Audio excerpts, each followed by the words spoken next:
Hello friends, I am Nisha Sharma, Associate Professor, Department of English. The topic that we are going to discuss today is an introduction to Percy Bysshe Shelley. Shelley's poem Ode to the West Wind has been described in BA Part 2 English Literature Paper 1 Poetry and Drama Section 1. Thus, it would be good for the understanding of the poem that we have an idea of what type of a poet was Shelley. So, let's familiarize ourselves with Shelley as a poet. Shelley occupies a position of his own among the Romantic poets. So, the point is Shelley belongs to the Romantic era, and the chief traits of Romantic poetry have been discussed by us earlier in our lecture. In his case, there was an intimate relationship between his inner personality and the expression of his poetic thoughts. Man, method, and manner all combined together in his poetry. His poetry is the expression of the man himself, springing from the heart rather than from the brain. And we must understand man to understand his poetry. Shelley was born in 1792. His father was Sir Timothy Shelley. After schooling, Shelley went to Oxford but was expelled from college in March 1811. In 1811, he married Harriet Westbrook. The marriage collapsed by 1814 when Shelley eloped with Mary Godwin. For Shelley, poetry was the natural medium of expression. Words flowed out of him as freely and spontaneously as fragrance goes out of a rose. We can discuss the main features of Shelley as a poet under the following headings. First point, or the first quality which notices us Shelley as a poet is effortlessness and ease, or we can also call it the quality of spontaneity. Effortlessness and absolute ease were the main features of Shelley's poetry. We can detect the hand of a skilled and jeweled artist in the poetry of Keats. But in the case of Shelley, it was all natural. Shelley's lyrics are marked with a note of spontaneity. They seem to come direct from the poet's heart. There is no labored artistry and studied deliberation in his lyrics.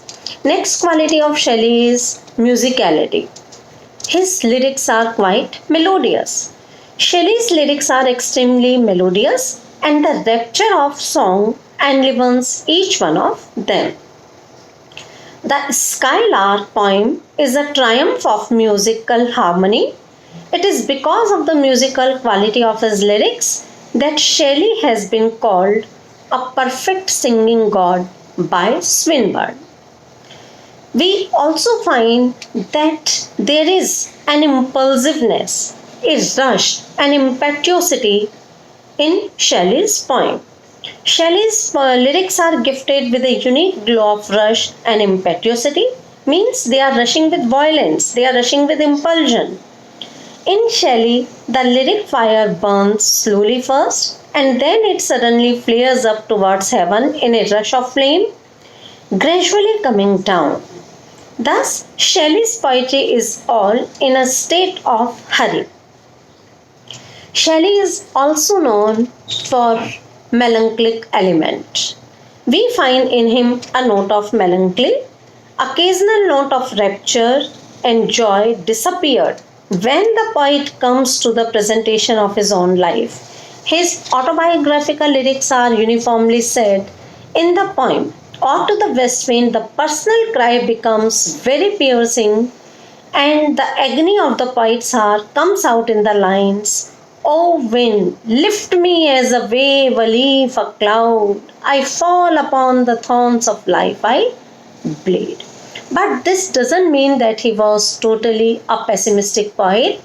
Streaks of optimism are also seen in his poem, like in his Ode to the West Wind, the last sentence of his Ode to the West Wind: if winter comes, can spring be far behind? That is quite in contrast to the pessimistic strain of Shelley.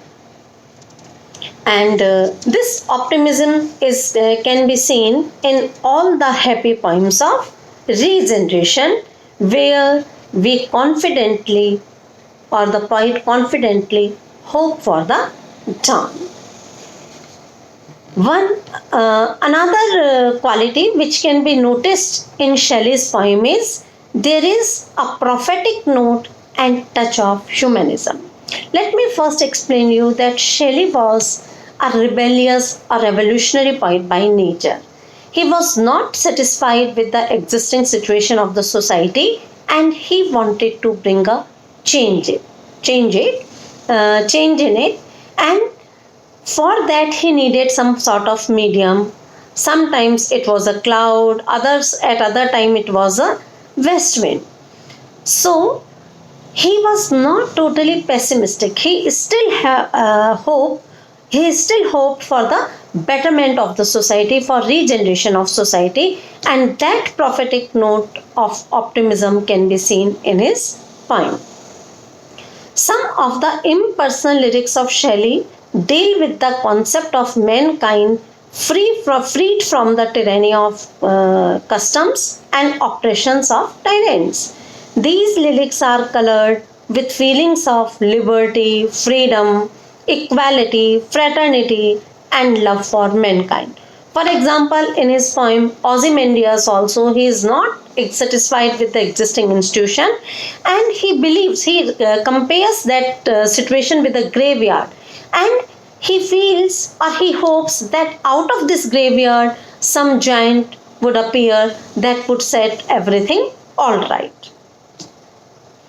A charge is also laid upon Shelley, that is of vaguelessness, and that his poems are vague and substancelessness. A charge of vagueness and substancelessness is brought against Shelley's lyrics. Vagueness is produced due to his swift succession of similes, but still the charge of vagueness, in spite of the quick succession of similes and metaphors, cannot be leveled against most of the lyrics. In fact, the similes and metaphors clarify the pictures. The charge of substancelessness is not always true, for in several of the lyrics, as Ode to the West Wind, Skylark, there is a hard core of wisdom. His observations have a universality about them. Shelley is quite emotional as well as imaginary. He was extremely emotional poet. He was a dreamer, a vague imaginary idealist, and the world with all its glories seemed extremely annoying and displeasing to him. He spent his life in the quest of perfection, which he sometimes called freedom, sometimes beauty, sometimes love. To Shelley, the three were synonymous. Perfect liberty was impossible without perfect love, and perfect beauty was the outcome of these two. Reformative zeal and rebellious note, which we have already discussed, is seen in Shelley's poetry. He wanted to establish a new utopia of peace and plenty for all. This reformative zeal in Shelley was peculiarly his own and was not shared by other romantic poets of his age. There was a note of rebellion in him. He wrote and spoke against the established conventions of every kind, and he kept himself busy in weaving his own visions of a regenerated society. Now, as we know, all Victorian poets loved nature, but each of them has a peculiarity of his own. Now, we'll discuss Shelley's attitude towards nature. Like all romantic poets, Shelley loved nature and established a deep kinship with her. In his depiction of nature, Shelley does not very much care for clarity of vision. He makes nature vague and indefinite. Shelley is the least pictorial of nature poets. While dealing with concrete objects of nature, he uses abstract imagery and that leads to vagueness. This can be clearly seen in his description of the west wind in the sky and in water in the ode to the west wind. Like Wordsworth, Shelley observes a spirit permeating the objects of nature. This spirit in Shelley is the spirit of love. Shelley finds extreme delight in picturing nature through myths, like west wind. Shelley sometimes uses natural objects as symbol of mental states. In ode to the west wind, one finds him seeking in the natural world for analogies by which to reassure himself that there is yet hope for the world. The west wind becomes for him the trumpet of the prophecy. He also uses the forces of nature as symbols. In the west wind, he finds the symbol of destroyer and the creator. Shelley's nature poetry is marked with optimism, though his personal life had been one of sadness and despair. Shelley's treatment of nature is scientific as well as philosophical, mythical as well as human. Thus, Shelley's poetry is a thing to be felt and enjoyed. It cannot actually be lived. Though dealing with the problems of the world, yet it does not come in close touch with the problems in a practical and reasonable measure. Thank you.